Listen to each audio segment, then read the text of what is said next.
A Universidade de Évora assinalou o Dia Mundial da Liberdade de Imprensa, a 3 de maio, com a inauguração da exposição Jornais Centenários do Brasil e de Portugal, um legado cultural. Esta mostra reúne 2 séculos de história e 55 jornais, portugueses e brasileiros, publicados continuamente há mais de 100 anos. Disponível para visita até ao dia 2 de junho, no corredor da Sociologia do Colégio do Espírito Santo, a exposição tem curadoria de João Palmeiro e Múcio Aguiar Neto. Aqui temos as primeiras páginas dos número 1, que mostramos com um gosto muito especial, porque quem ler, e elas estão feitas num tamanho suficiente para permitirem uma fácil leitura de qualquer visitante ou de qualquer aluno ou professor aqui da Universidade, quem ler o estatuto editorial ou a promessa editorial ou o artigo de fundo da primeira página, encontra que está lá é a missão do jornalismo. Porque eles escreveram muitas vezes estes textos todos há mais de 100 anos e alguns há quase 200 anos. Mas os objetivos, as finalidades, aquilo que são a forma como pretendem integrar-se nas comunidades e na sociedade que servem, é muito parecida com aquilo que lemos hoje em dia.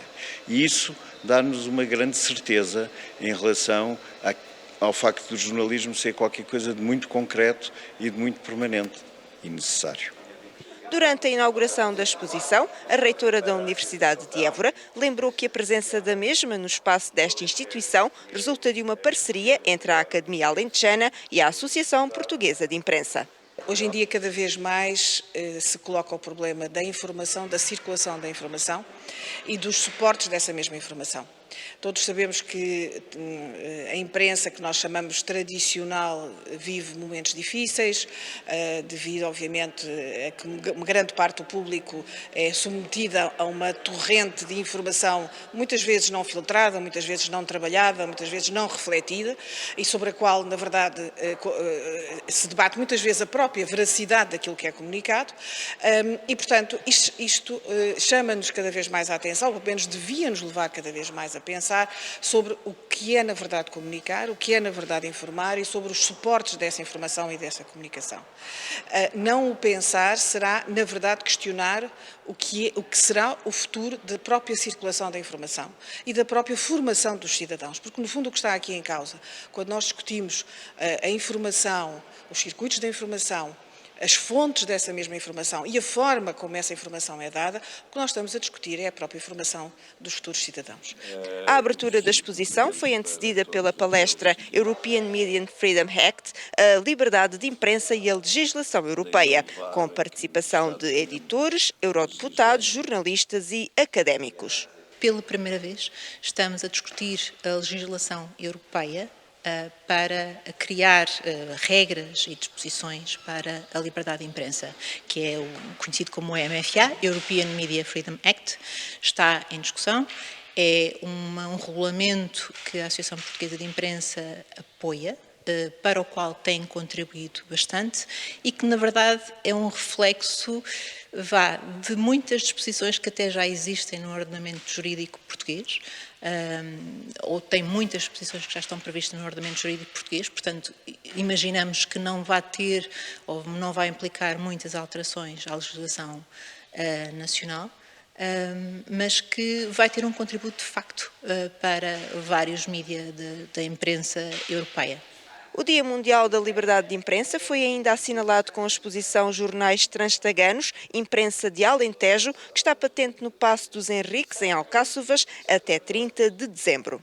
Esta exposição é um passo adiante, no sentido de mostrar que não são só os jornais centenários que se publicam continuadamente há além de 100 anos, que têm que merecer a nossa preocupação e, sobretudo, o nosso interesse para conseguir compreender a história, as ansiedades das comunidades, mas também os jornais de uma região. O que nós pretendemos com esta exposição foi mostrar como, ao longo de 200 anos, os jornais na região do Alentejo trataram e enfrentaram e serviram as populações que eles precisavam. Claro que há 100 anos não eram muitas as pessoas que podiam ler no Alentejo um jornal, ou que podiam compreender sequer, porque os níveis de iliteracia eram muitíssimo altos. Mas havia uma elite, havia um grupo de pessoas que se preocupava com os outros e que a forma que tinham de comunicar entre si era fazer um jornal. É muito curioso vermos as primeiras páginas de alguns jornais, alguns com um pouco mais de 100 anos, mas outros com muito mais de 100 anos, e olhando só para a primeira página, é curioso verificarmos que algumas delas podiam ter sido escritas hoje, não é? Com problemas de hoje, mas com realidades que são muito distintas, e o jornalismo é isso, é a preservação da história. É a forma de guardar, de fazermos retratos das sociedades em que vivemos, datadas no tempo, e isso também é um património. Os jornais são também isso. Os jornais mostram-nos como evoluímos enquanto sociedade, enquanto povo. Esta mostra procura também lançar pistas para estudos mais aprofundados no âmbito de parcerias com a Universidade de Évora. Veja os vídeos do Diário do Sul e subscreva o nosso canal de YouTube. Faça like na nossa página de Facebook.